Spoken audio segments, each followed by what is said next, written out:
పశ్చిమ గోదావరి జిల్లా ఆకివీడులో టెన్షన్ వాతావరణం చోటు చేసుకుంది. అక్కడికి చేరుకున్న బీఎస్పీ రాష్ట్ర అధ్యక్షుడు గౌతమ్ కుమార్ ను పోలీసులు అదుపులోకి తీసుకున్నారు. మరొకవైపు కార్యకర్తలను కూడా అడ్డుకోవడంతో కాసేపు అక్కడ ఉద్రిక్త వాతావరణం చోటు చేసుకుంది.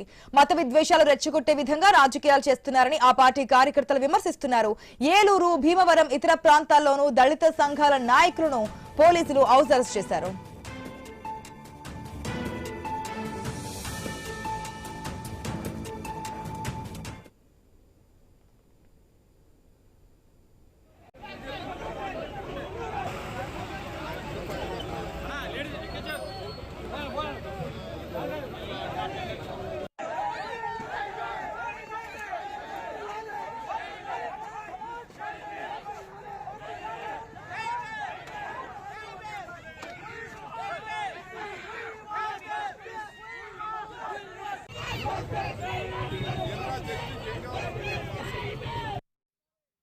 రామాలయానికి శంకుస్థాపన చేసే కార్యక్రమం జరుగుతుంది. దీన్ని యావత్తు దళిత ప్రజా సంఘాలు ఖండిస్తున్నాయి.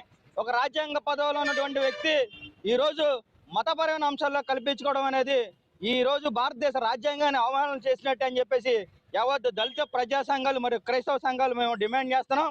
అయ్యా, మీరు దళితులకు వ్యతిరేకమా, దళితులకు అనుకూలమా అని మేము మాట్లాడుతున్నాం.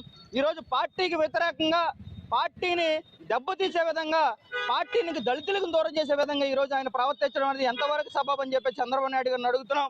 అయ్యా చంద్రబాబు నాయుడు గారు, ఈ రోజు పోలీసు వ్యవస్థను అడ్డుపెట్టి క్రిస్టియన్ నాయకులను కూడా ఈ రోజు ఆపడం అనేది ఎంతవరకు సమంజసం అని చెప్తున్నా. ఈ 144 సెక్షన్ అనేది దళితులకు, క్రైస్తవులకు మాత్రమే వర్తిస్తుందా, ఎస్సీ నాయకులు మాత్రం వర్తిస్తుందా, అక్కడున్న రఘురామకృష్ణరాజు బీజేపీ నాయకులు వర్తిద్దా అని చెప్పేసి నేను చంద్రబాబు నాయుడు గారిని, ఇక్కడున్న పోలీసు వ్యవస్థను కూడా నేను అడుగుతున్నా. మనం ఉదయం నుంచి చూస్తున్నాం పశ్చిమ గోదావరి జిల్లా ఆకివీడులో ఏదైతే రామాలయ పునర్నిర్మాణ శంకుస్థాపన కార్యక్రమానికి సంబంధించి అయితే శంకుస్థాపన కార్యక్రమం కూడా పూర్తయింది. డిప్యూటీ స్పీకర్ రఘురామకృష్ణరాజు సతీ సమేతంగా ఆయన పూజలో పార్టిసిపేట్ చేశారు. ఆ వివరాన్ని కూడా మనం చూసాం. అయితే అప్పుడే మనం ఆడుకున్నాం, చలో ఆకివీడికి బీఎస్పీ పిలుపునిచ్చింది, కానీ పోలీసులు ఎక్కడికక్కడ కట్టుదిట్టమైన ఏర్పాట్లు చేశారనేది. ఇప్పుడు ప్రజెంట్ చూస్తే కనుక అక్కడ కాస్త భిన్నమైన వాతావరణమే కనిపిస్తోంది. అక్కడికి అందరూ చేరుకున్నారు, నిరసనలు చేస్తున్నటువంటి సిచ్యువేషన్స్ కనిపిస్తున్నాయి. పూర్తి అప్డేట్స్ మా ప్రతినిధి భార్గవ్ ద్వారా తెలుసుకుందాం. భార్గవ్, ఉదయం నుంచి మనం మాట్లాడాము, శంకుస్థాపన కార్యక్రమం పూర్తయిందని కూడా చెప్పారు. కాకపోతే ఇప్పుడు ఆకివీడులో ఒక టెన్షన్ వాతావరణం అయితే కనిపిస్తుంది. బీఎస్పీ నాయకులు కూడా అక్కడ చేరుకున్నారు, దీన్ని పూర్తిగా వ్యతిరేకిస్తున్నామంటూ సీఎంకే వినతి చేస్తున్నటువంటి సందర్భాలు మనకు కనిపిస్తున్నాయి. డీటెయిల్స్ ఏంటి? ఖచ్చితంగా కూడా ఉదయం భారీ పోలీసు బందోబస్తు మధ్య ఆకివీడు పెద్దకోటలో రామాలయ పునర్నిర్మాణానికి త్రిపుల్ శంకుస్థాపన చేశారు. భారీగా నాయకులు పాల్గొన్నారు. అయితే ఈ కార్యక్రమం సజావుగా జరిగేందుకు పెద్ద ఎత్తున ఆకివీడు చుట్టూరా కూడా వలయంలా పోలీసులు ఏర్పాటు చేసి గ్రామంలోకి ఎవరిని రానిటువంటి బందోబస్తు నిర్వహించారు. అందులో భాగంగానే అటు ఇప్పటికే చెలో ఆకివీడుకు పిలుపునిచ్చినటువంటి దళిత సంఘాల నాయకులందరూ కూడా ఆ ప్రాంతానికి వస్తే ఆకివీడు సరిహద్దుల్లోనే వారిని నిలువరించడంతో అక్కడ ఉద్రిక్త పరిస్థితి నెలకొంది. వీరితో బీఎస్పీ రాష్ట్ర అధ్యక్షుడు గౌతమ్ కుమార్ బహుజన సమాజ్ పార్టీకి రాష్ట్ర అధ్యక్షుడిగా ఉన్నారు. ఆయనే చెలో ఆకివీడుకు పిలుపునిచ్చినటువంటి పరిస్థితి కూడా ఉంది.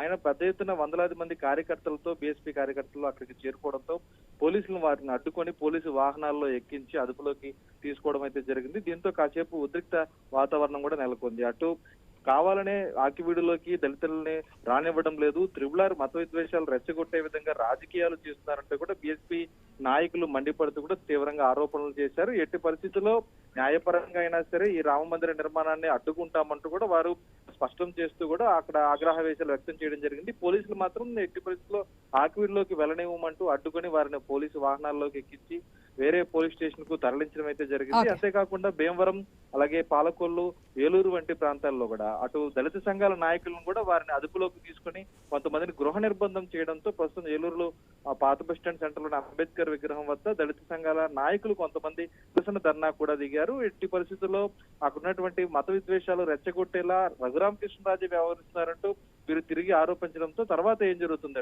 న్యాయపరంగా అయినా గెలుస్తారా లేదనేటువంటి ఉత్కంఠ కూడా కొనసాగింది. ఏదేమైనప్పటికీ ఉదయం 7:14 ముహూర్తాలకు ఈ రామాలయ పునర్నిర్మాణానికి శంకుస్థాపన మాత్రం ప్రశాంతంగా జరిగిందని చెప్పొచ్చు. ఆ తర్వాత ఈ ఉద్రిక్త పరిస్థితులన్నీ కూడా నెలకొన్నాయని చెప్పొచ్చు.